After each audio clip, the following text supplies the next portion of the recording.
Hola familia, bienvenidos a otra edición de Estudiemos Juntos, desde aquí desde los estudios de la iglesia de Forest City en Orlando, Florida. Contentos como todas las semanas de que estés sintonizándonos para unirte a nuestra mesa y poder estudiar más profundamente el libro de los Salmos, que es el tema central de estos próximos 3 meses de este nuevo año 2024. Estoy en esta mañana con Sammy y con Joel. Esta mañana, ¿cómo están ustedes hoy? Bien, aquí saliendo de un pequeño catarro, así que estás ahí un poquito. Tenemos invierno en Florida. Sí, parece realmente... que mañana, ahora está calentito de claro. vuelta, pero mañana se viene de vuelta. Sube y baja diario. Sí, no sé si hay alguien que nos esté viendo que está pasando por estas tormentas de nieve aquí en Estados Unidos con unos fríos horribles. Están tapados de nieve en el norte. Están tapados de nieve. Escuché de una persona amiga de Idaho que estuvo a negativo 31 esta semana pasada. Uy, qué horrible. Estos son unos fríos tremendos, así que esperamos que... En Atlanta hoy suspendieron las escuelas. ¿En serio? Frío, sí, dicen que va a nevar también. Sí. Bueno, así que el clima está medio loquito este año, pero aquí estamos con ustedes para estudiar el libro de los Salmos. El tema de hoy es un tema que realmente cuando estaba estudiándolo me dio mucho gozo, porque realmente descubrí y Dios me recordó quién es Él. Y eso para mí es una de las cosas más importantes en mi caminar cristiano. Conocer la realidad de quién es Dios. Me da mucha esperanza, me da mucha fortaleza y es lo que quiero compartir con ustedes hoy y estudiar con Joel y con Sammy, con ustedes hoy acá en la mesa. Así que vamos a tener oración, Sammy, si puedes comenzar con oración y entramos rapidito en el tema. Padre, gracias porque nos has dado vida, porque estamos aquí gozándonos en tu palabra. Qué privilegio es poder tenerte en nuestros corazones. Te pedimos ahora mismo que dirijas este programa, que mientras abremos las escrituras podamos ver tu verdad, tu luz, tu amor a través de ellas, y que todo aquel que está escuchando este programa pueda ser también bendecido. En el nombre de Jesús, amén. Amén. Muy bien, vamos a... Joel, se puede buscar Salmo 93.1 y Sammy, se puede buscar Salmo 97.1. El tema de hoy, el título de esta semana es El Señor Reina, y esto es una frase... un adjetivo de Dios que está constantemente repetido en el libro de los Salmos. Así que vamos a comenzar el Salmo 93.1. Jehová reina, se ha vestido de majestad. Jehová se ha vestido, se ha ceñido de poder. Afirmó también el mundo y no será removido. Muy bien, Jehová reina. ¿Qué dice el 97.1? Dice, el Señor es rey. Muy bien. Que se goce la tierra, que se alegren las costas más lejanas. Muy bien. Esta idea de que Dios es rey y que Él reina, está obviamente no solo en toda la Biblia, pero en los Salmos está muy marcado. La pregunta que yo me hago es, ¿qué clase de rey es Dios? Porque yo creo que la respuesta a esa pregunta determina el tipo de súbdito que voy a hacer yo con ese rey. Y cuando vemos a Dios, si lo vemos, o sea, dependiendo cómo lo veamos, como rey, como soberano, como como un rey que tiene autoridad, así nos vamos a relacionar con él. Y es lo que a través de los salmos hoy es lo que queremos estudiar. De paso, no sé si, pero esto es interesante. O sea, el mejor tipo de gobierno es la monarquía. Y si no, Dios instauró la monarquía. O sea, Dios, y si nosotros vemos, lo que ha hecho siempre el ser humano es ser él el rey. Querer ser el rey, por eso, o sea, por eso es una imitación, es una degeneración de la monarquía divina, el reino humano. Nada más que con el humano, un rey, para que la monarquía funcione, tiene que ser un rey benévolo. Y como el ser humano no es benévolo, la monarquía es lo peor que hay para el ser humano. Realmente en la historia lo muestra, ¿viste? Correcto. Entonces lo que trata de hacer el ser humano es tomar el lugar de Dios y por eso han inventado la monarquía como una reacción a lo que Dios inventó en un principio para tomar el control que es de Dios nomás. Y siempre que el ser humano ha hecho monarquías, ha tenido problemas. Y por eso es que a veces tal vez a algunas personas se les hace difícil ver a Dios como un rey. Porque lo asocian obviamente con las monarquías que han habido en la tierra. Hace muchos años atrás estuve escuchando al capellán de la Universidad de La Sierra, creo que era él, en California. Y estaba hablando un testimonio de una muchacha que tuvo en la universidad que era una muchacha muy enferma, muy callada, bien isolated, no sé cómo se dice, retraída. Y cuando él comienza a hablar con ella, descubre que el papá de ella era un tipo muy abusivo y que bueno, la abusaba desde pequeño. O sea, desde que ella era bebecita, por ejemplo, el papá fumaba y en la cuna la bebé, él fumaba y cuando exhalaba la nicotina, se la exhalaba en la nariz de la bebé. Y le decía, esto es para que te acostumbres a la nicotina. Wow. Y entonces cuando ella llega a la universidad, que es una universidad cristiana, y le enseñan que es que ella escucha que Dios es un padre, ella no podía aceptar eso. Porque su experiencia con un padre había sido horrible. O sea, ella le decía, no, dime que Dios es cualquier cosa menos que es un padre. Y yo creo que así pasa, viste, con un rey. Cuando hablamos de que Dios reina, lo que pensamos es en estas monarquías abusivas, jerárquicas, autoritarias, de control. ¿Y quién quiere salir un Dios fíjate así? Que la figura que Jesús usó siempre fue decir, yo vengo a traer un reino. O sea, que es el reino original que está basado en el servicio. Es un monarca benévolo que no se sienta en un trono, a pesar de que aparece sentado en un trono, siempre que eso es una metáfora de que Dios tiene el control. Pero Jesús mostró que se gobierna en el reino de Dios sirviendo, no siendo servido. Y aparte de que también la Biblia dice que Él comparte su trono con nosotros. Aparte, o sea, no es que Él se sienta solo, está con todos nosotros en el trono. No, sí, que eso es lo que quería decir, que a veces uno ve un rey y quizás uno piensa, ¿qué acceso tengo yo con el rey? O solamente es el bien limitado. Pero vemos que es un Dios que es cercano, o sea, no es un rey que yo estoy por acá y ustedes me sirven y no tengo ningún tipo de conocimiento personal con nadie. Al contrario, es una relación cercana a pesar de que es rey. En este sentido, por ejemplo, en el gobierno de Dios no está mal querer ser rey, digamos, o querer estar alrededor, así como Juan y Santiago querían sentarse alrededor de Jesús. No está mal querer sentarse alrededor de Jesús. Nada más que cuando nosotros no estamos transformados, queremos sentarnos alrededor de Jesús porque nosotros disfrutamos en que nos sirvan. O sea, cuando vos sos importante acá en la tierra, te dicen ¿cuántos empleados tenés? Tengo 300 empleados. Wow, esta es una persona que tiene mucho poder porque lo sirven. No, en el reino de Dios se deleita, es un privilegio compartir el trono con Cristo porque la persona que comparte el trono con Cristo siente un gran placer en servir. Y eso es lo que hace estable el trono de Dios. O sea, porque el que está más, si podríamos decir, arriba, es el que está más abajo, es el que sirve. Entonces vamos a ver ahora en el libro de Salmos qué características se le da a este rey y al reino de Dios. Así que vamos a empezar con el primero. ¿Qué tipo de rey es Dios? Dios es un Dios, un rey creador. Vamos a leer el Salmo 8 y el Salmo 100. Rapidito acá. Yo cojo el 100. Dale. Joel, se puede buscar el Salmo 8. ¿Todo el Salmo? Déjame ver. ¿Cuántos versículos tiene? Son 9 versículos. Sí, vamos a leerlo todo. Dice, Jehová, Señor nuestro, cuán grande es tu nombre en toda la tierra. Has puesto tu gloria sobre los cielos. De la boca de los niños y de los que aún maman, fundaste la fortaleza a causa de tus enemigos para hacer callar al enemigo y al vengativo. Cuando veo tus cielos, obra de tus dedos, la luna y las estrellas que tú formaste, digo, ¿qué es el hombre para que tengas de él memoria y el hijo del hombre para que lo visites? Lo has hecho poco menor que los ángeles y lo coronaste de gloria y de honra. Lo hiciste señorear sobre las obras de tus manos. Todo lo pusiste debajo de sus pies. Ovejas y bueyes, todo ello. Y asimismo las bestias del campo, las aves del cielo y los peces del mar. Todo cuanto pasa por los senderos del mar. Jehová, Señor nuestro, cuán grande es tu nombre en toda la tierra. Muy bien, aquí David obviamente está describiendo a este rey, a Dios, como el creador. Pero hace algo que a mí me llama mucho la atención, es que él dice, cuando yo miro los cielos, esto que tú creaste, y me miro a mí, es como decir, qué insignificante que soy. Y dentro de mi insignificancia, acá él dice, ¿quién soy yo? Dice, para que tengas memoria de mí o que pienses en mí. ¿Y quiénes somos los humanos para que de ellos te ocupes? En el hebreo, la frase o la palabra pensar es la palabra sajer, que quiere decir recordar, tenerlo en cuenta, guardar y mantener. O sea, ¿quién es Dios como rey? Es un Dios que se recuerda de nosotros, que nos tiene en cuenta, que nos guarda y que nos mantiene. No es un Dios, no es un rey como la mayoría de los reyes de la tierra han existido, que solamente se preocupa por él mismo, por su riqueza, no le importa a sus súbditos, tal vez un abusivo que pone impuestos, iba a decir taxes, que pone impuestos a la gente. No, Dios es un Dios que se acuerda de nosotros. De paso, no sé si es un salmo o un proverbio que dice que Dios sabe que somos polvo, que somos nada.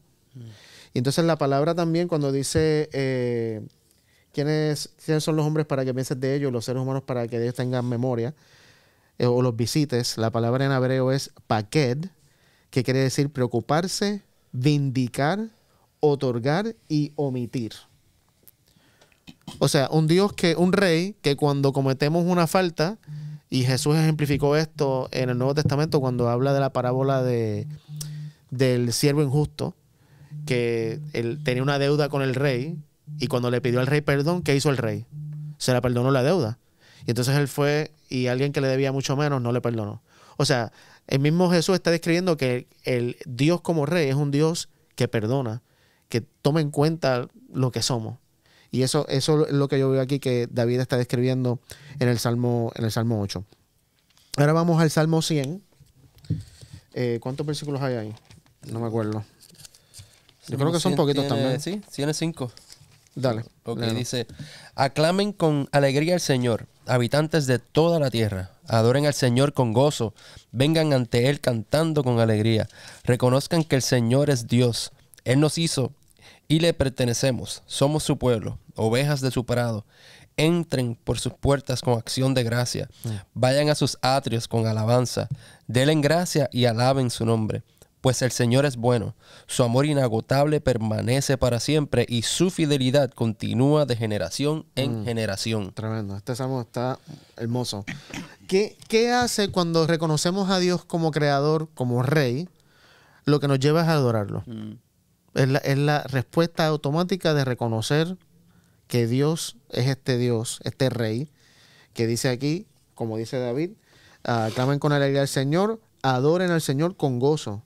Fíjate que la adoración a Dios, la adoración a este rey, no es una adoración obligada, no es una adoración de, pues tengo que hacerlo porque Él es el rey. No, es que con gozo lo adoramos. Esta es la gran diferencia del Dios de los hebreos al Dios de los paganos. O sea, estos conceptos que manejaban los hebreos, que no eran puros, totalmente puros, pero estaban infinitamente más avanzados que los de los dioses paganos, porque, por ejemplo, vos no vas a encontrar alabanzas a los dioses paganos diciendo Dios es bueno. Claro. No, ellos decían son poderosos, es poderoso, pero Dios es vengativo. O sea, si bien encontramos también esas visiones, sí. Pero encontramos una visión que es nueva. Otra de las cosas, por ejemplo, que también tenemos de este Dios que hablan los hebreos, que no pide sacrificios humanos.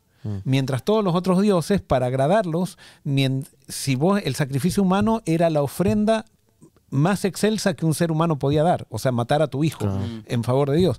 Imagínense qué atractivo que era para un padre este Dios de los hebreos, que es un Dios bueno. Que así los paganos se resistían a esto también. Así como ahora muchos se resisten dentro del cristianismo a un Dios bueno. Que hay un sector del cristianismo que quiere un Dios malo, que quiere un Dios que castiga, un Dios que mata, un Dios que se enoja y que se aira con el pecador y que se enoja a tal punto que lo destruye. Entonces, realmente vemos esta dinámica que acá lo que estás resaltando, Ángelo, es que realmente era, ¿cómo lo puedo decir? Era algo súper atractivo para el mundo, este tipo de Dios que presentaba David, ¿no? Y por eso, este Dios, como decía ahorita, nos lleva a adorarlo de corazón. Sí, con gozo. Con gozo. No exacto. es para que no me castigue, no es porque tengo que hacerlo, porque hace mucho no lo hago. Exacto. O sea, lo hago porque no puedo, y por eso decía David, no sé si David era, pero creo que David fue el que le escribió, más vale un día en tu casa que 1000 fuera de ellos. O sea, era esta gente cuando veía al Dios bueno, que no tenía nadie, decían, este es mi Dios, o sea, yo me quiero quedar con este, no me interesa un Dios pagano. ¿Y será eso un indicador entonces de... ¿cómo puedo decirlo? Si yo me siento que no quiero adorar a Dios de corazón, si me siento que cuando estoy en la presencia de Dios no me siento con alegría, ¿será eso un indicador tal vez que no conozco al Dios verdadero? Totalmente, sin duda. ¿Viste? Sin duda que sí. Cuando nos sintamos así, entonces tenemos que... No, y cuando vos simplemente entras a una iglesia y la gente tiene cara de limón, o sea, que están todos así cuidando, controlándose los unos a los otros, en esa iglesia no conocen a Dios. Sí. No lo conocen. Eso es lo que iba a decir, que viendo, cuando uno ve los salmos y uno ve cómo es que el tipo de adoración que hay aquí y lo comparas con alguna iglesia que lo que están pendientes de eso es, más te vale, mira, que no te cogen ni aplaudiendo. Entonces, cuando se aplaude así, tú sabes. O amén. O amén, exacto. Amén. ¿Tú sabes lo que es esto, verdad? Sí, los mudos, como los mudos, una iglesia como muda, que no tiene sentido. Sí. Claro. Este es el aplauso de los mudos. Es que creamos tantas ridiculeces, y perdonen, pero ojo, verdad. porque yo soy parte de eso, o sea, no digo, yo nunca, Claro. no, yo también estuve en todo eso, pero cuando uno entiende el Evangelio y entiende quién es Dios, todas esas ridiculeces que al final lo que hacen es disminuir nuestro testimonio con la gente que realmente está sedienta de Dios, porque nos ayuda, eso lo que hace es tergiversar el carácter de Dios. Sí, ¿no? entonces, ¿cuántos están contentos de estar aquí? Tú los ves todos, ¿sabes? Que es una cosa que no porque te suprimen el gozo La y expresión, la expresión correcto. que Dios nos creó así. Somos seres que parte de nuestras emociones, eso es parte de quien somos. Claro.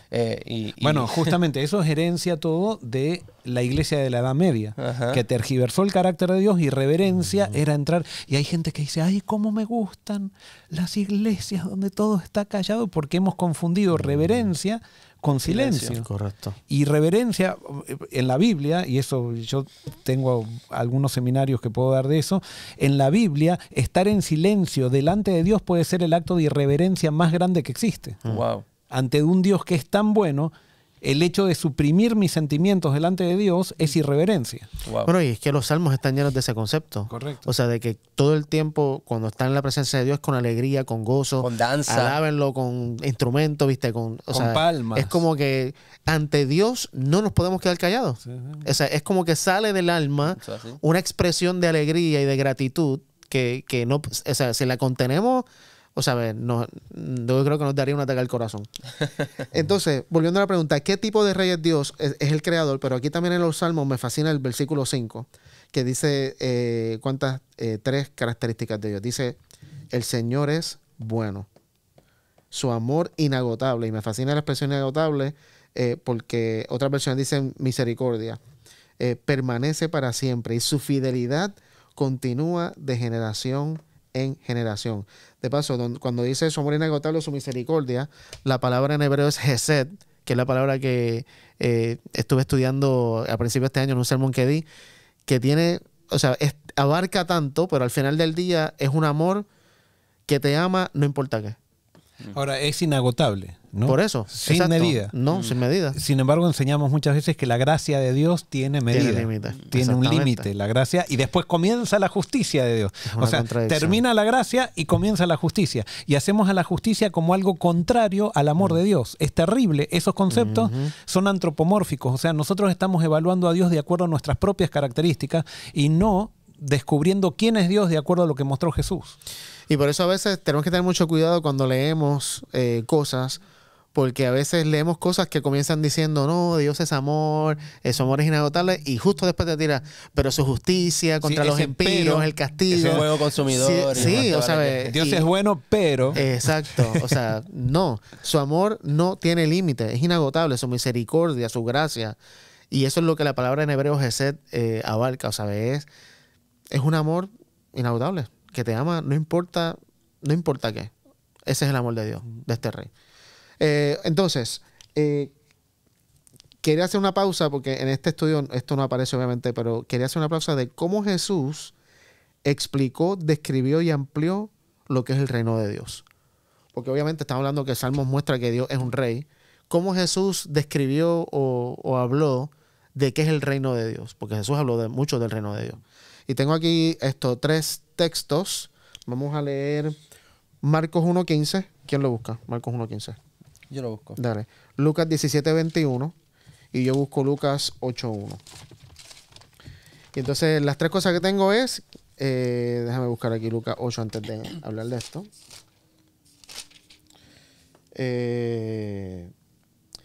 Lo primero, la llegada de Jesús da comienzo al reino de Dios. Marcos 1.15.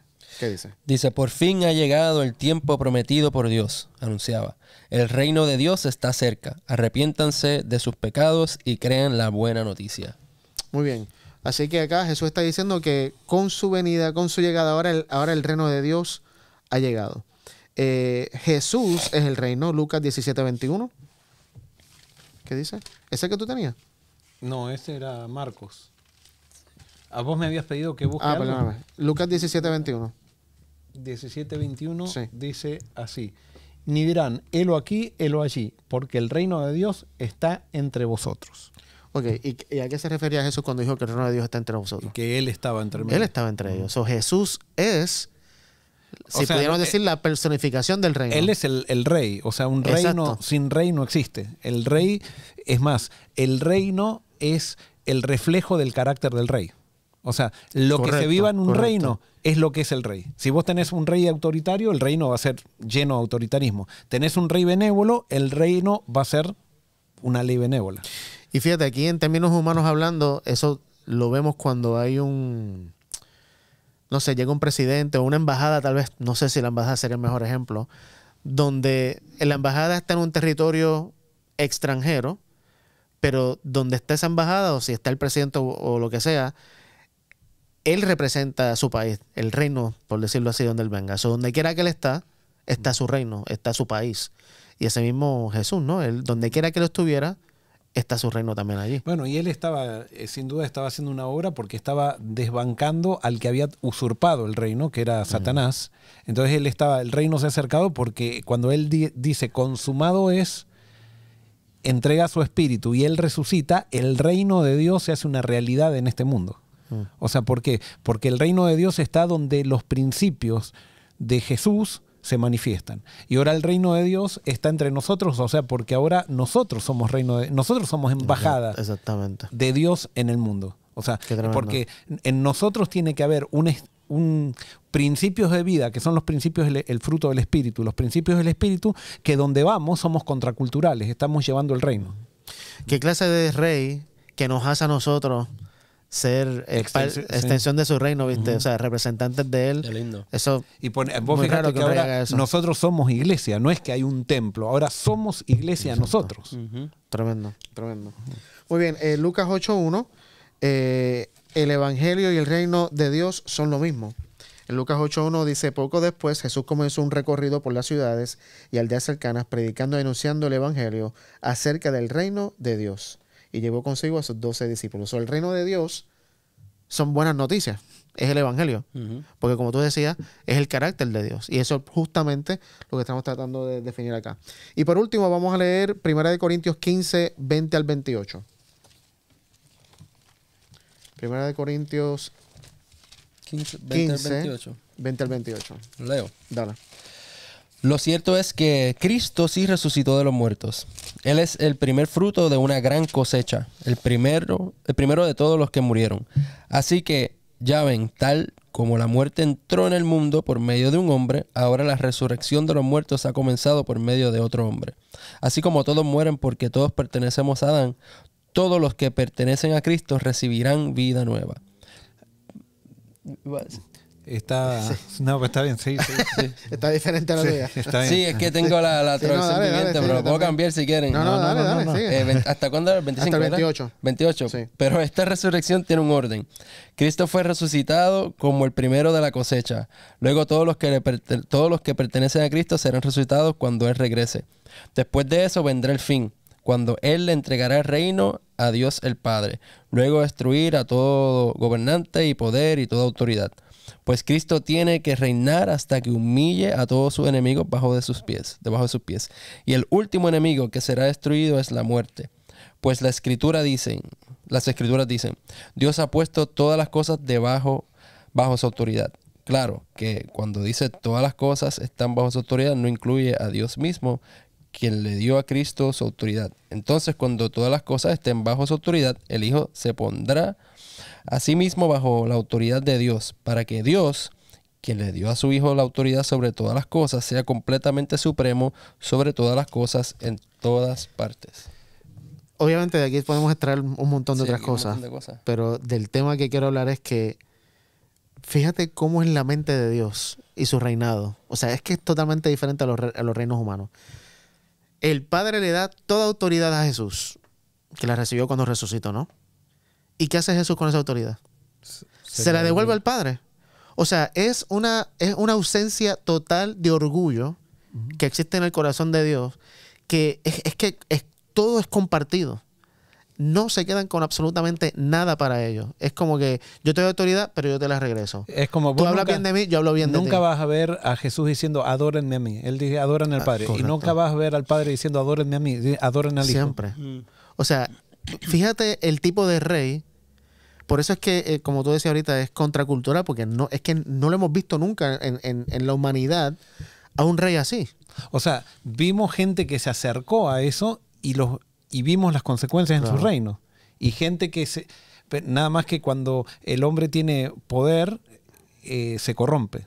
¿no? Solo vimos tal vez por un poquito de tiempo en algún rey, Sí, sí. pero por ahí siempre tuvo que hacer algo humano que lo destruyó todo. ¿Tú ibas a decir algo sobre el texto? No, iba a decir que está mal traducido muchas veces. O sea, Sí. a veces me gustaría que la gente sepa cómo dice el original realmente. Claro. Pero no sé si quizás sí. eso para... No, dale. ¿Qué versículo Pero específicamente? en todo. Pero, por ejemplo, Ok.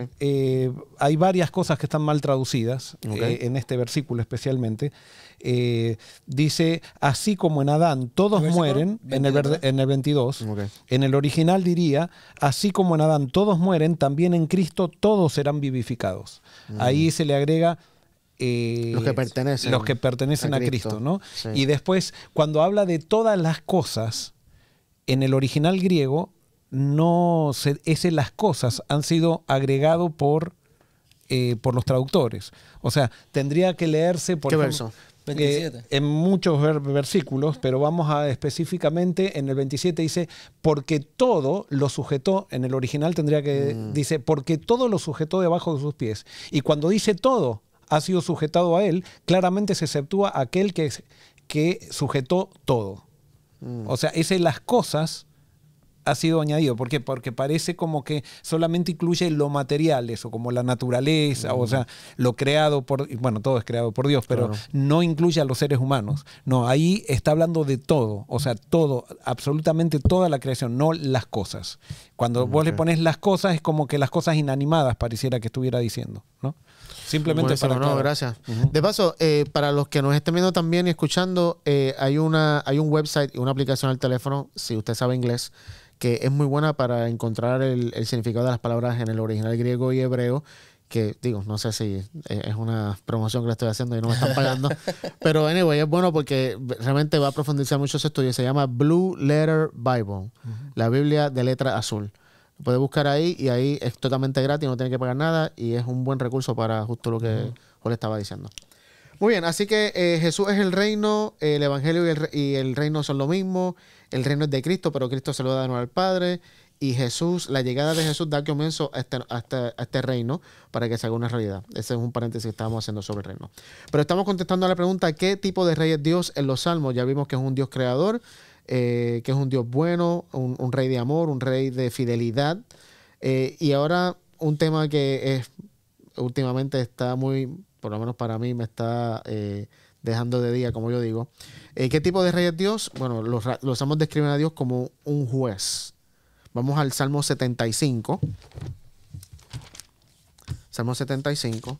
Y obviamente, recuerden que en nuestra primera lección que estuvimos estudiando dijimos que si bien los salmos son inspirados por Dios, fueron oraciones, canciones, poesías, esta inspiración estaba limitada al conocimiento que el escritor tenía de Dios en ese momento.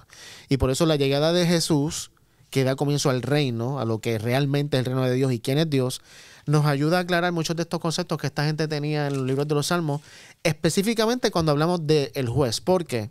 Porque como vamos a ver en muchos de los Salmos, se dice que Dios es un juez justo. ¿Por qué es justo?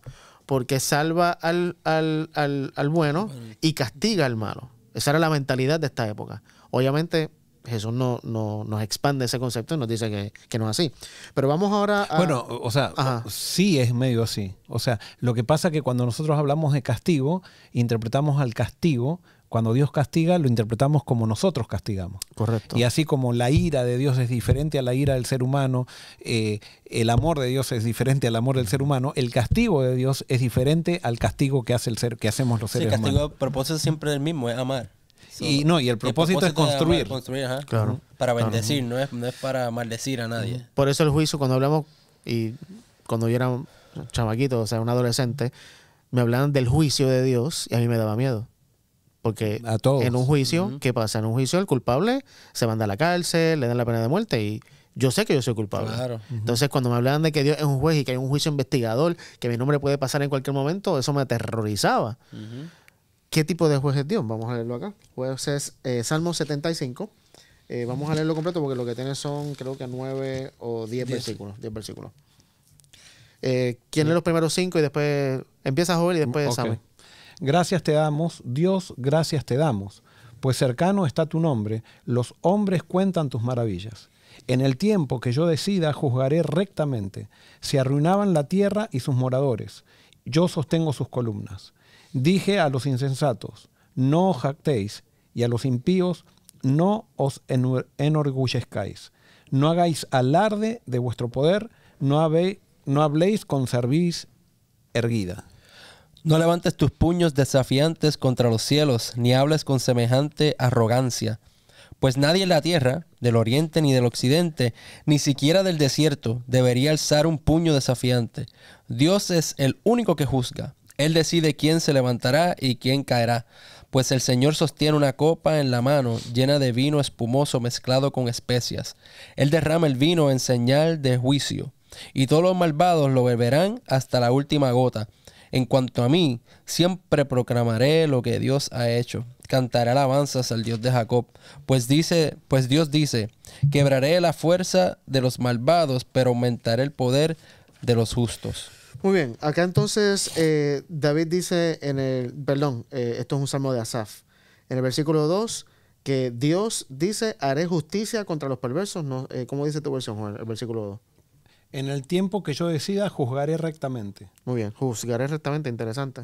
Haré justicia. Y entonces en el versículo 7, Dios es el único que juzga, Él decide quién se levantará y quién caerá. Yo no sé si yo estoy muy de acuerdo con eso que está diciendo Asaf ahí. Que Dios es el que decide quién se levanta y quién cae. Me parece que es más tal vez una... O sea, yo creo, en cierto sentido... Que Dios sí. decide. No es que decide, Él permite, o sea... ¿Cómo dice tu versión? Perdóname, el versículo 7. El versículo Capaz 7 que no dice decide. Pues Dios es el juez, a este humilla y a aquel enaltece. Ok, bueno, el juez humilla y enaltece, O sea, es diferente. Bueno, pero, ¿qué es? O sea, Dios, una de las cosas que tiene el concepto de la libertad, que está muy puesto en el reino de Dios, y Dios como juez y como rey no puede infringir ese principio porque está en su vida, eso es la libertad. O sea, Él, cuando castiga, que decimos, cuando lo hace, digamos, Dios no castiga agresivamente. Cuando Él castiga activamente, siempre es para construir. Eso está también en la Biblia. Pero cuando Él castiga pasivamente, no es que Él hace un fuera de control y le pega a alguien, sino lo que hace es dejar que la persona coseche las consecuencias de sus propias decisiones. Por la libertad, o sea, no interviene en algo que Él intervendría si la persona le da permiso. Entonces simplemente el que castiga es el pecado, no es Dios el que castiga. Exacto. O sea, es el pecado. Pero Dios, si Dios levanta, o sea, respetando nuestra libertad, deja que nosotros cosechemos las consecuencias de nuestro pecado, eso tiene una consecuencia en nosotros. Por ejemplo, podríamos decir en este concepto que Jesús castigó a Judas. ¿Cómo castigó a Judas? Jesús no fue al árbol y agarró y le cortó la cuerda para que no se ahorque. Bueno, Judas, él hizo todo lo posible, trató de atraer a Judas, le lavó los pies, lo llamó, le dijo que se arrepiente y todo, y Judas no quiso. Y Jesús nos interpuso ante Judas, ante el ahorcamiento o el suicidio de Judas. Entonces, ahí no quiere decir que Jesús castigó a Judas, pero si lo tomamos realmente en el concepto bíblico, sí podríamos decir Jesús castigó a Judas porque ya no hizo nada. O sea, teniendo la forma, porque Dios sigue siendo Dios. Podría haber ido abajo del árbol y haber impedido que Judas, pero no, ya había hecho todo lo que Judas necesitaba para que sepa que lo amaba, y sin embargo Judas quiso seguir en su propio empecinamiento de hacerle caso a lo que él sentía y no hacerle caso a lo que Jesús le mostraba. Que es importante saber eso porque entonces cuando leemos la Biblia, especialmente el Antiguo Testamento, y escuchamos del castigo de Dios, tal vez esa entonces es el concepto de castigo que tenían los hebreos, de que el castigo no solamente era necesariamente yo hacer algo por ti, agresivamente, sino no dejar abstenerse también en y forma eso de lo ve castigo. Pablo. Yo creo que los autores del Antiguo Testamento no lo tenían claro eso. Por eso cuando llega Jesús y nosotros analizamos, fíjense, a la luz de Jesús, ahora podemos entender qué es realmente el castigo de Dios. Claro. Pablo después dice también en Romanos capítulo 1 que Dios dejó que cada uno, o sea, coseche los resultados de sus propias consecuencias. O sea, eso es el castigo de Dios, pero no es un castigo agresivo, descontrolado como el que nosotros hacemos para infringir venganza en alguien que no nos gustó lo que hizo. Sí, mala mía, es que se puede ver en la vida de Caín. Cuando Caín mató a Abel, él iba a cosechar, se le dijo, mira, esta va a ser las consecuencias de lo que hiciste, pero aún así tú no vas a morir, porque él dijo, pero qué pantalones, y ahora me va a matar cualquiera. Claro. Y Dios le dijo, no, yo te voy a proteger. O sea, ahí tú ves Dios dejándole saber que son las consecuencias de lo que tú decidiste, pero aún así lo que te está sucediendo no es porque yo te odio y te detesto y ahora que te maten. No, al contrario, te voy a salvar. Ahí se ve el amor de Dios. Es que nuestro castigo... Sí, dale. No, perdón. No, dale. Que lo que voy a decir es que nuestro castigo, el 99% de las veces es conducido por el enojo. Sí. Por la ira. Y por el egoísmo. Exacto. Entonces, no me acuerdo lo que iba a decir. Okay. Bueno, yo lo que quiero es ahora hacer un breve recuento, no sé cuánto tiempo nos quede, de ver cómo Jesús habló del castigo y del juicio, para leer esto a la luz de Jesús, ¿no? Así que vamos a leer varios textos. Juan 5, 19 al 23 y Juan 12, 44 al 48. Yo leo Juan 12. Ok. Entonces Juan 5, Joel. 19 al 23. Juan 5, 19 al 23, sí. Le dijo la mujer, Señor, me parece que tú eres profeta. Nuestros padres adoraron en este monte, pero vosotros decís que en Jerusalén es el lugar donde se debe adorar. Jesús le dijo, versículo 21. ¿Estamos? Sí, dale. ¿Está bien? Sí, estamos bien. ¿4 dijiste? ¿Capítulo 4? No, capítulo 5. Ah, entonces estaba en el capítulo 4. Por razón. 5, 19 al 23. 5, 19. Ok. Ahora sí. Respondió entonces Jesús y les dijo, de cierto os digo, no puede el Hijo hacer nada por sí mismo, sino lo que ve hacer al Padre. Todo lo que el Padre hace, también hace el Hijo igualmente, porque el Padre ama al Hijo y le muestra todas las cosas que Él hace, y mayores obras que éstas le mostrará, de modo que vosotros os admiréis. Como el Padre levanta a los muertos y les da vida, así también el Hijo a los que quiere da vida, porque el Padre a nadie juzga, sino que todo el juicio dio al Hijo, para que todos honren al Hijo como honran al Padre. El que no honra al Hijo, no honra al Padre que lo envió. De cierto os digo, el que oye mi palabra y cree al que me envió, tiene vida eterna y no vendrá condenación, sino a que ha pasado de muerte a vida. Hasta el 25 me dijiste, ¿no? No, hasta el 23, perdón. Ya me pasé. Sí, está bien. Específicamente, versículo 22, donde Jesús dice, el Padre, ¿a quién juzga? A nadie. A nadie. Sino que le dio todo el juicio al Hijo. Al Hijo. Muy bien. Ahora, Sammy, Juan 12, 44 versículos 48, 44 al 48. Ok, Jesús le gritó a la multitud, si confían en mí, no confían solo en mí, sino también en Dios, quien me envió. Pues, cuando me ven a mí, están viendo al que me envió. Yo he venido como una luz para brillar en este mundo de oscuridad, a fin de que todos los que pongan su confianza en mí no queden más en la oscuridad. No voy a juzgar a los que me oyen, pero no voy a juzgar a los que me oyen, pero no me obedecen, porque he venido para salvar al mundo y no para juzgarlo. Pero todos los que me rechazan a mí y rechazan mi mensaje serán juzgados el día del juicio por la verdad que yo he hablado. Muy bien, así que aquí está interesante, Joel, ¿puedes leer de tu versión el versículo 47? 47. Al que oye mis palabras y no las guarda, yo no lo juzgo, porque no he venido a juzgar al mundo, sino a salvar al mundo. Entonces, no sé, o sea, para mí está bien claro, pero ¿cómo podemos explicar? Si Jesús dijo, el Padre no juzga a nadie, sino que le dio el juicio a Dios. Hay un tipo de juicio que el Padre le da a Dios, a Jesús, pero Jesús dice, yo no juzgo a nadie. Yo no vine a juzgar, yo vine a salvar. Entonces, con eso en mente, ahora vamos a leer Juan 8:15.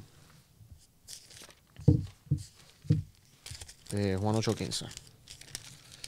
Entonces los fariseos le dijeron, Vosotros juzgáis según la carne, yo no juzgo a nadie. Ok, una vez más confirmado, Jesús no juzga a nadie. Y ahora Juan 3, 16 al 21. 16 al 21. Sí. Pues Dios amó tanto al mundo que dio a su único Hijo para que todo el que cree en Él no se pierda, sino que tenga vida eterna. Dios no envió a su Hijo al mundo para condenar al mundo, sino para salvar por medio de Él. No hay condenación para todo el que cree en Él, pero todo el que no cree en Él ya ha sido condenado por no haber creído en el único Hijo de Dios. Esta condenación se basa en el siguiente hecho. La luz de Dios llegó al mundo, pero la gente amó más la oscuridad que la luz, porque sus acciones eran malvadas.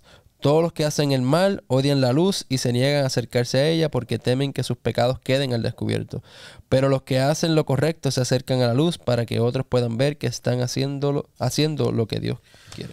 Para mí aquí lo que Jesús está queriendo decir al final del día es, yo no juzgo a nadie, nosotros nos juzgamos a nosotros mismos, nosotros nos condenamos a nosotros mismos. Justamente el gran engaño de Satanás es hacernos pensar de que Dios es el que nos causa el daño. Correcto. Cuando es el pecado que nos causa el daño. O sea, eso es justamente el cambio de mente que tenemos que entender cómo es la vida. Porque alguien que puede decir, cuidado con lo que están diciendo ustedes, porque así entonces cualquiera va a hacer lo que quiere. Y entonces quiere decir que esa persona, por miedo, no está haciendo lo que quiere. O sea, claro, entonces necesita que alguien le diga, Dios te va a castigar. Y entonces, para que Dios no me castigue, no hago eso. Pero tengo unas ganas terribles de hacerla, pero no lo hago para que Dios no me castigue. No, Dios no castiga a nadie. O sea, Dios no castiga como nosotros castigamos. Dios salva. Correcto. No, y aparte de que pecado, con esa mentalidad, nuestro énfasis está en mis obras. Correcto. O sea, es una salvación por obras, pero totalmente. 200%. ¿Algún ejemplo de la Biblia donde muestre cómo Dios castiga y cómo Dios juzga? Vamos a Isaías 6, 1 al 7. Isaías capítulo 6, 1 al 7. Está brutal. Sí. Ajá. ¿Quién lo lee? ¿Quién lee? Si quieres leerlo, no sé en mi versión, que diga algo raro. El año que murió el rey Usías, vi yo al Señor sentado sobre un trono alto y sublime, y sus faldas llenaban el templo. Por encima de él había serafines. Cada uno tenía 6 alas, con 2 cubrían sus rostros, con 2 cubrían sus pies, y con 2 volaban. Y el uno al otro daba voces diciendo, Santo, Santo, Santo, Jehová de los ejércitos, toda la tierra está llena de su gloria. Los quicios de las puertas se estremecieron con la voz que clamaba y la casa se llenó de humo. Entonces dije, ¡ay de mí que soy muerto! Porque siendo hombre inmundo de labios y habitando en medio de pueblo que tiene labios inmundos, han visto mis ojos al Rey, Jehová de los ejércitos.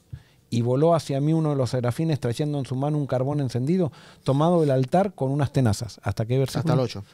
Tocando con él sobre mi boca. Hasta el 7, perdón. Tocando con él sobre mi boca dijo, he aquí, que esto tocó tus labios y es quitada tu culpa y limpio tu pecado.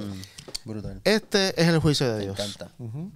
O sea, no deja de decir que somos pecadores, que somos todo eso, pero ¿qué hace Dios ante, y esto es lo que para mí me maravilla de Dios, ¿qué hace Dios ante nuestra pecaminosidad? Nos purifica. Perdón. La remueve, la perdona. O sea, no nos dice, como tú eres pecador, aquí viene la muerte. No, te restaura. Ese es el juicio de Dios. Restauración total. A mí me encanta esta visión. Siempre cuando la he predicado es que me encanta, porque me imagino a Isaías ahí pensando como que, diantre, ahora es que porque lo dice, estoy frito, me van a matar, y cuando se acerca lo más santo, lo que hace es que le transforma su pecaminosidad. Eso nos pasa con los seres humanos también, ¿no? Por ejemplo, nosotros vemos a alguien muy importante, suponete, no sé, ¿a quién puede ser alguien importante que admiras ¿de dónde? ¿Del mundo? Sí. No sé, Michael Jordan. Jordan. Suponete que vos lo admirás a Michael Jordan y eso, no lo conoces, y un día tenés la oportunidad de estar, por ejemplo, te cruzás con él en un subterráneo o algo por el estilo. Y vos decís, no me puedo acercar porque ¿quién soy yo? Claro. Es más, me va a tratar porque yo no soy nadie.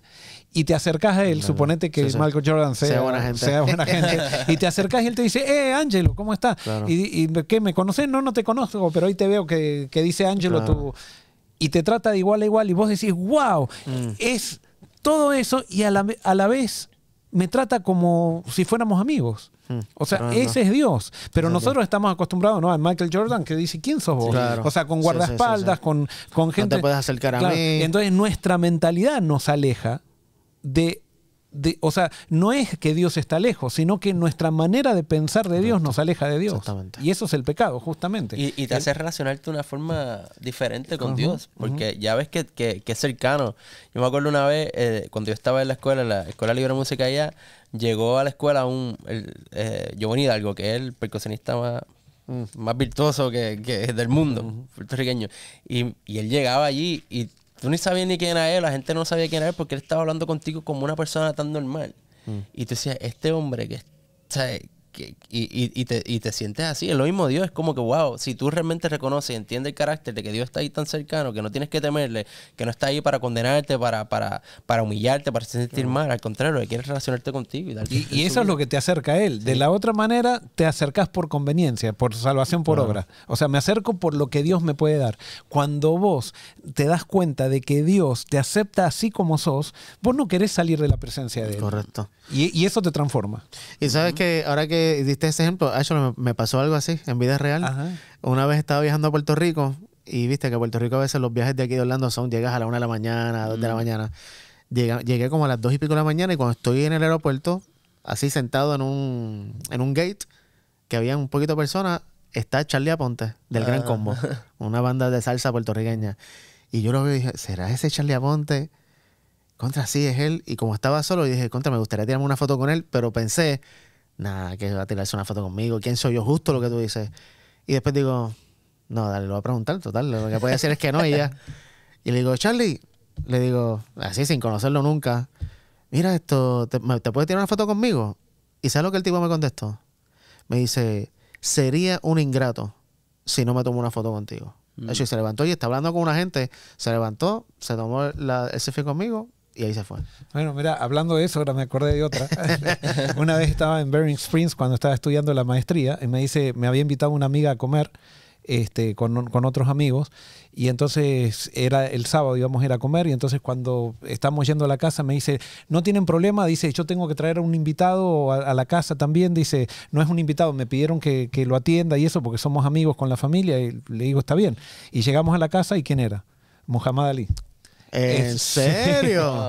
Y yo también, cuando me enteré que era Muhammad Ali, o sea, digo, ¿quién? El hombre más famoso del mundo en los años totalmente. 80. Wow, la leyenda. Sí, entonces digo, bueno, él ya estaba enfermo, ¿no? En todo Sí, eso, sí. pero estaba, él, si bien, pero seguía, Sí, la mente le tenía bien, ¿no? Y como él no podía hablar, o sea, él empezó a hacer chistes, o sea, estábamos comiendo ravioles y entonces terminamos de comer ravioles y la mía, el plato así, haciéndose el chistoso. Nos sacamos fotos con él, que de paso esta semana las voy a compartir, brutal. que las encontré en el garage los otros días, que no las encontraba. Y Brutal. entonces, pero fue tan amigable. O sea, en ningún momento dijo estos que molestan o que nosotros estábamos admirados, que teníamos la oportunidad de estar comiendo con una de las personas más famosas del mundo. Tremendo. ¿No? Wow. Y fue algo muy, muy lindo. Entonces, eso es lo que es Dios, ¿no? Lo que vos, Correcto. Y tenemos que, yo creo que por eso tal vez la invitación es a que lo trates. O sea, que saquemos nuestra imaginación que tenemos de este Dios que es distante, un Dios que está esperando que tú hagas algo para castigarte. Porque cuando tú tratas a Dios, vas a descubrir esta ¿cómo se dice? Faceta. Esa faceta de Dios y vas a, de paso, quería terminar con Salmo 35:24, que no sé si viste, inspiración de Dios sin duda, si David en algún momento entendió tal vez un poquito este concepto al que estamos hablando, pero fíjate cómo David dice aquí, como lo que le dice a Dios que haga con él. 35:24. Dice, declárame inocente, oh Señor mi Dios, porque tú haces justicia. No permitas que mis enemigos se rían de mí en mis dificultades. Ese. Okay. 34. Sí, el 24. El 35:24. 35:24. Júzgame conforme Ahí a tu está. justicia, Jehová, Dios mío, que no se alegren de mí. So David le pide a Dios que lo juzgue. ¿Por qué? Porque David entendía tal vez un poco este conforme concepto. a su justicia. Es que Exacto. la justicia de Dios es interesante porque pareciera que no entendemos. Todo el Nuevo Testamento dice que cuando Dios aplica justicia, ¿qué hace? Salva. Justifica. Justifica. Justifica, o sea, y nosotros decimos no, cuando Dios aplica justicia, mata. ¿De dónde sacamos eso? Es más, decimos que cuando Dios aplica justicia, viola su ley. O sea, porque, y después decimos, y Dios no puede ir en contra de su ley. Dios no puede cambiar. Decimos, guardamos el sábado porque Dios no puede cambiar su ley es eterna. Sin embargo, cuando Dios aplica justicia, decimos, cuando a Dios se le acaba la misericordia, Dios aplica justicia matando. No, Dios aplica, en el Nuevo Testamento dice que cuando Dios aplica justicia, justifica. No vemos otro concepto de aplicar justicia en el Nuevo Testamento que no sea justificación. Realmente, por eso tenemos que conocer a Dios, de verdad, al final del día. Ok, quiero terminar, porque yo sé que son ya 50 minutos, pero este punto para mí es el punchline de Salmo. ¿Qué tipo de rey es Dios? ¿Es el creador? ¿Es el que es bueno, amor? ¿Es fiel? ¿Es un juez que juzga diferente a como nosotros juzgamos? Y el último punto que tengo es el rey que se acuerda siempre de su pacto. Salmo 105, 7 al 10. Salmo 105, 7 al 10. Vamos a ver qué dice acá y después vamos a ver cuál es el pacto. Que dice que Dios siempre se acuerda de su pacto. Salmo 105, 7 al 10. ¿Lo leo? Sí. Él es Jehová, nuestro Dios. En toda la tierra están sus juicios. Se acordó para siempre de su pacto, de la palabra que mandó para 1000 generaciones, la cual concertó con Abraham y de su juramento a Isaac. La estableció a Jacob por decreto de Israel por pacto sempiterno. Ok. Pacto sempiterno, un pacto que dice acá que adquirió con 1000 generaciones. ¿Cuál es este pacto? Entonces vamos a Hebreos. Y esto para mí fue yo aquí estaba bailando en un pie cuando leí esto. Hebreos capítulo 8, para que conozcamos qué tipo de rey es Dios, el rey que se acuerda de su pacto. Hebreos 8, 6 al 13. ¿Quién lo lee? ¿Yo? ¿O 6 al al 13. 13. Dice, pero ahora Jesús, nuestro sumo sacerdote, se le ha dado un ministerio que es muy superior al sacerdocio antiguo, porque Él es mediador a nuestro favor de un mejor pacto con Dios basado en promesas mejores. Si el primer pacto no hubiera tenido defectos, no habría sido necesario reemplazarlo con un segundo pacto. Pero cuando Dios encontró defectos en el pueblo, dijo, se acerca el día, dice el Señor, en que haré un nuevo pacto con el pueblo de Israel y de Judá. Este pacto no será como el que hice con sus antepasados, cuando los tomé de la mano y los saqué de la tierra de Egipto. Ellos no permanecieron fieles a mi pacto. Por eso les di la espalda, dice el Señor.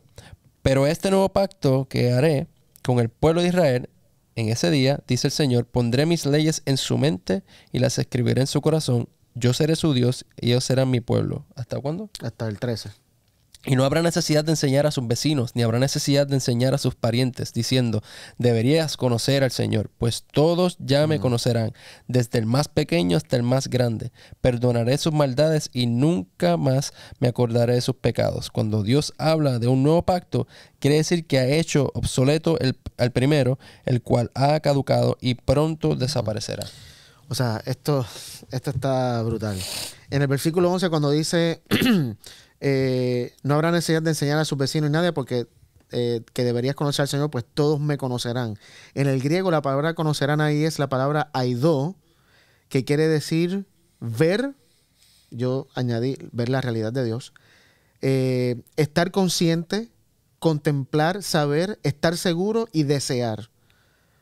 Y dice aquí que ya no habrá necesidad de que alguien le diga conoce a Dios, ve a Dios, desea a Dios, porque todos, absolutamente todos, van a desear a Dios. Van a conocerlo. Y entonces termino con esta pregunta. Según este pacto, ¿cuál es nuestro rol? ¿Qué hay que hacer ahí? ¿Qué tenemos que hacer nosotros? No, el error es pensar que nosotros tenemos que hacer algo. Precisamente. O sea, cuando alguien promete y hace un pacto, el que promete está a cargo del que promete, ¿no? Y fíjate que aquí no hay absolutamente nada que Dios nos pide que hagamos. Absolutamente nada. Dios se encarga de hacerlo todo. Y por eso este pacto es mejor que el anterior. Y este es el pacto que dice el salmista, que es el pacto que Dios cumple por 1000 generaciones, el pacto sempiterno. Y es el que nos transforma. Acá está la verdadera fidelidad. Cuando nosotros no hacemos nada es donde se produce la verdadera fidelidad. Exactamente. porque es la fidelidad de Dios en nosotros. Es cuando capto quién es Dios, que eso hace que yo refleje el carácter de Dios inconscientemente, porque capté quién es. Y bueno, con eso quería terminar. Obviamente podemos seguir hablando más de este pacto, pero qué lindo saber y descubrir esta realidad de este rey que tenemos, que es Dios, que es Cristo, que ha prometido todas estas cosas y que este nuevo pacto es el pacto que Él confirma. Ya Él confirmó obviamente, pero que es por todas las generaciones. Todos, absolutamente todos, vamos a conocer la realidad de Dios. Lindo. Y eso nos va a llevar a adorar a este rey de corazón. Amén. Así que gracias, Robert, gracias, Sammy, gracias a ustedes por estar acá con nosotros hoy. Queremos simplemente anunciarles dos cositas muy importantes. Sabemos que el tiempo corre, pero del 5 al 10 de febrero tenemos Metanoia, una semana de énfasis espiritual que va a ser transmitida a través de las redes sociales desde 5 de la tarde hasta las 9 de la noche, con una programación muy especial, así que los invitamos a que se conecten en algún momento de esas 4 horas con nosotros, del 5 al 10 de febrero, y luego del 6 al 16 de junio, gracias, tenemos nuestra escuela de discipulado orgánico. Ahí pueden ver nuestra página web donde va a encontrar toda la información que usted necesita saber, los precios, lo que incluye, los días, 10 días que vamos a estar acá en los predios de nuestra iglesia en Forest City, descubriendo quién es Dios y haciendo iglesia. Así que matricúlese, el cupo es limitado, así que si usted siente en su corazón, venga, es una experiencia que transforma la vida. Y queremos simplemente anunciar esas dos cositas. Y terminar, Joel, con una oración. ¿Cómo no? Se puede terminar. Querido Señor, lo único que te podemos decir es gracias porque nos estás permitiendo conocerte como eres. Sabemos que todavía hemos descubierto una pizca nomás, pero gracias porque en Jesús podemos entender la Biblia. La Biblia se hace un libro apasionante cuando la estudiamos a través de Jesús, porque descubrimos quién eres tú. Y te pido, Señor, que esta experiencia siga creciendo en cada uno de nosotros, en cada uno de los que están conectados, y que de esa manera podamos llenar la tierra con tu gloria. Amén. Esto te lo pedimos y te lo agradecemos en el nombre de Jesús. Amén. Amén. Amén. Bueno, una vez más, gracias por estar con nosotros hoy. Te esperamos la próxima semana en otra edición de Estudiemos Juntos.